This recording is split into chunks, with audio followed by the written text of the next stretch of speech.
Let's dive right in. You know, most of us think of attraction as this total mystery, something you either have or you don't. But what if that's completely wrong? What if it's less like magic and more like a game with actual rules? And the thing is, once you know those rules, you can totally change how you play. I think we've all been there, right? You're in some social situation, maybe trying to talk to someone you're into, and poof, your brain just goes blank. It feels like everyone else got a copy of the rule book, and you were out sick that day. Well, here's the thing. You're not wrong. The truth is, social dynamics, and especially attraction, they really do operate on a set of unspoken rules, these deep psychological principles. And that's what we're going to do here. We're going to lay them all out for you. Okay, but before you can get better at any game, you have to know the score. And in this game of attraction, that means you gotta take a brutally honest look at the feedback the world is already giving you. Now listen, these signals are super subtle.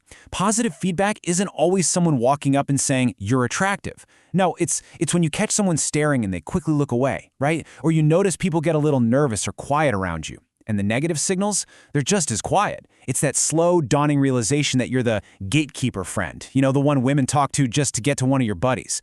Or, and this is a big one, when women are so comfortable around you, they basically treat you like a brother. That's a huge red flag. It means you're seen as safe, but not desirable. Okay, and this is the moment of truth. If you're looking at that list of negative signals and you're nodding along to 3 or even more of them, that's not just bad luck. That's feedback. It's the universe telling you something. But here's the good news, and this is really important. It's totally fixable. This isn't a judgment on you, it's just a starting point. Okay, so you've checked your scoreboard, you know where you stand. Now, it's time to open up the rulebook. These are the powerful psychological principles that are running in the background of every single social interaction, whether you realize it or not.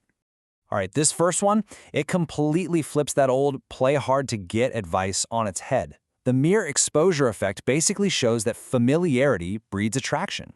See, our brains are literally hardwired to prefer things and people they recognize. So just consistently and casually being around in someone's world is way more powerful than trying to be all mysterious. It builds comfort, and trust me, comfort is the foundation of attraction.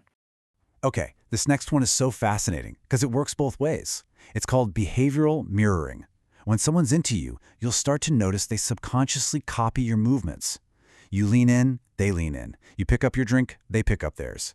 It's like their brain is just screaming, "Hey, we're on the same wavelength here." But, and here's the cool part, you can also use this intentionally. By subtly mirroring someone, you can actually help build that sense of connection and rapport. Okay, get ready for this one, because it's so counterintuitive but so powerful. It's the Ben Franklin effect. See, we all think we need to do favors for people to get them to like us, right? Well, this shows that the exact opposite is true. When you ask someone for a small, low-stakes favor, their brain has to justify why they did it for you. And the easiest justification it can come up with? Well, I guess I must like this person. It creates this tiny little sense of investment. And that tiny investment, that's the seed that attachment grows from.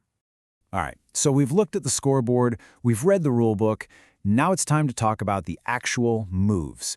These are the practical, learnable skills that really separate the amateurs from the A players in this whole game. We've all been there, right? Your mind just goes completely blank in the middle of a conversation. Well, the problem isn't that you have nothing to say, it's that you're filtering way too much. This 5-second rule is the perfect antidote. The moment someone speaks, your brain has an initial, unfiltered thought.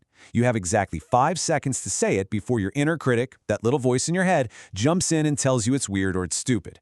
That first thought is authentic. The second thought, that's just fear talking. Beyond just keeping a conversation from dying, the people who are truly magnetic, they practice a few of these high-value skills. And they aren't born this way, they learn it. They learn to put their phone away and give someone their full, undivided attention. They learn to become comfortable with a little bit of silence. They remember that tiny detail you mentioned weeks ago. They don't give those generic compliments, They notice something specific, something others overlook. Every one of these actions sends a powerful signal, you matter. And that feeling is what builds an incredible connection. This quote right here, this is everything. We get so caught up in trying to be witty or impressive or smart, but the real engine of a great conversation isn't your intelligence. It's just being genuinely curious about the other person. So how do you actually do that? How do you put curiosity into practice?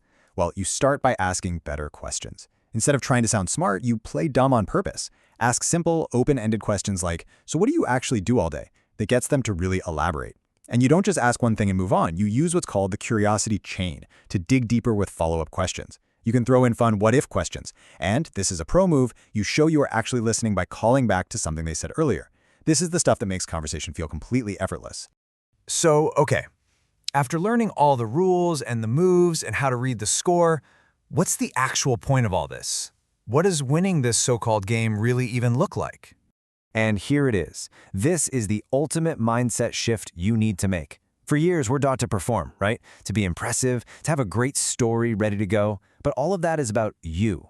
True magnetic attraction is never about you. It's about making the other person feel seen.